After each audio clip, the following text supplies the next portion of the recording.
Hello दोस्तों, तो कैसे हैं आप लोग।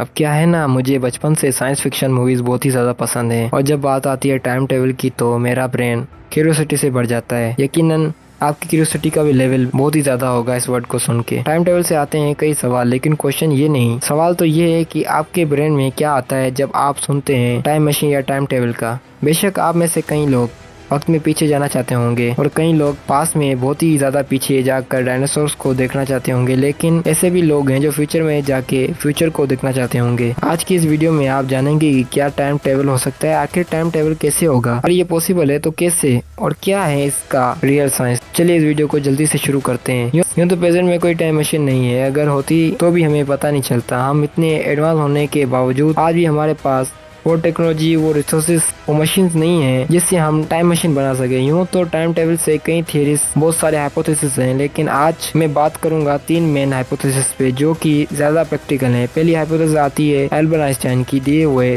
थ्योरी ऑफ रिलेटिविटी से। इनकी ये थ्योरी खास तौर पर कहती है कि हम फ्यूचर में जा सकते हैं अगर हम रोशनी की रफ्तार को हासिल कर लें और अगर हम इस स्पीड में ट्रेवल कर पाए तो।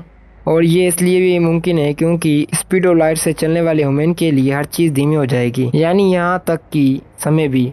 अगर कोई भी इंसान लाइट की स्पीड से चलता है तो वो 1 सेकंड में अर्थ के 10 चक्कर कंप्लीट कर सकता है, लेकिन इसके 1 सेकंड के अंदर धरती पर रहने वाले हर इंसान के लिए 3 सेकंड पार हो जाएंगे। वहीं अगर हम इसके भाव को थोड़े लंबे समय के लिए नापे तो मान लो कि आप लाइट की स्पीड से स्पेस में ट्रेवल कर रहे हैं, एक न्यू सोलर सिस्टम की तरफ आप बढ़ रहे हैं और मैं धरती में आपका इंतजार कर रहा हूँ। तो जैसे जैसे आप स्पेस का सफर कर रहे होंगे तो मैं आपके इंतजार में ओल्ड होता चला जाऊंगा। तो इसको कहते हैं टाइम डायलेशन। पर इस टाइम में ग्रेविटी और स्पेस टाइम बहुत ही ज्यादा इम्पोर्टेंट होती हैं, इसी की वजह से समय 10 गुना ज्यादा धीमा हो जाता है। तो मान लो अगर आप 15 साल के और स्पेस में आप 5 साल तक लाइट की स्पीड से ट्रेवल करते हो, जब आप धरती पे लौटोगे तो तब आपकी उम्र 20 साल होगी। मगर वहीं आपकी और मेरी एज जब आप स्पेस में गए थे लाइट की स्पीड से उससे पहले सेम हुई थी। तो जब आप लौट के आएंगे तब मेरी एज 65 ईयर्स हो जाएगी, क्योंकि थियरी के हिसाब से आपकी उम्र 10 गुना ज्यादा धीमे बढ़ेगी। अब इस थ्योरी के मुताबिक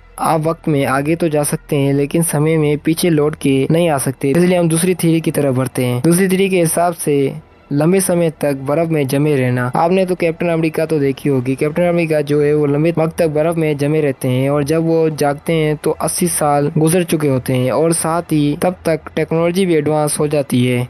मतलब इस थियरी में एक लिविंग थिंग को लंबे वक्त तक बर्फ में जमाया जाता है और फिर उसे रिस्टोर किया जाता है एक वक्त तक। लेकिन यहाँ पर एक छोटी सी परेशानी है, वुमेन्स बॉडी ठंडे खून वाले जानवरों की तरह काम नहीं करती हैं। लेकिन इस चीज़ में साइंटिस्ट कुछ भी नहीं कर सकते। ठंडे खून वाले जानवर अगर कुछ देर तक बर्फ में जम भी जाएं तो बर्फ पिघलने के बाद वो नॉर्मल हो जाते हैं। कुछ वक्त पहले ही साइंटिस्टों को अंटार्कटिका में लगभग 65,000 ईयर से जमे हुए कुछ बैक्टीरिया मिले। इन्होंने जब बर्फ पिघलाया तब बैक्टीरिया जिंदा हो गए।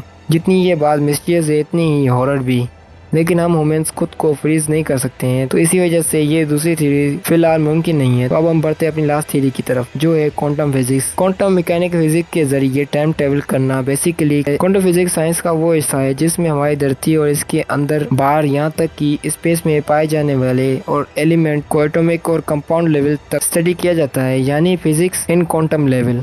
फिजिक्स तो काफी बड़ी चीज है और हम इस पर एक डेडिकेटेड वीडियो बनाएंगे। क्वांटम फिजिक्स में वक्त थोड़ा अलग तरीके से बहता है। साइंटिस्ट क्वांटम फिजिक्स में टाइम के साथ थोड़ी हेर फेर करते हैं, यानी टाइम को तोड़ मरोड़ के एक ऐसा होल ढूंढते हैं जिसके जरिए या जिससे गुजर कर हम बिल्कुल Avengers end game fiction movie की तरह जा सकेंगे। लेकिन यहाँ पर एक छोटी सी दिक्कत है, पास में हुए एक छोटे से बदलाव का असर पूरे का पूरा फ्यूचर में पड़ता है। बटरफ्लाई इफेक्ट थ्योरी के हिसाब से अगर आप वक्त में पीछे जाते हैं, गलती से एक चूटी या एक बटरफ्लाई को मार देते हैं और जब आप फ्यूचर में वापस लौटेंगे तो आपको पता चलेगा कि पूरी दुनिया बदल चुकी है, सब कुछ अलग हो गया है, अजीब हो गया। और इसे कहते हैं butterfly effect. Loss Alamos national laboratory में एक क्वांटम टाइम टेबल का सिमुलेशन तैयार किया गया और क्वांटम ग्राफिक्स सिमुलेशन के अंदर वक्त में पीछे जाकर एक छोटा सा डैमेज किया गया, लेकिन इसका फ्यूचर में कोई असर नहीं पड़ा। ये रिसर्च क्वांटम मैकेनिक्स के जरिए टाइम ट्रेवल को काफी सपोर्ट करती है। हालांकि क्वांटम फिजिक्स के जरिए भी टाइम ट्रेवल अभी के वक्त में पॉसिबल नहीं है, क्योंकि साइंस और फिजिक्स के इस दौर में हम ह्यूमंस अभी भी बहुत पीछे हैं। क्वांटम टाइम ट्रेवल के लिए जिस तरह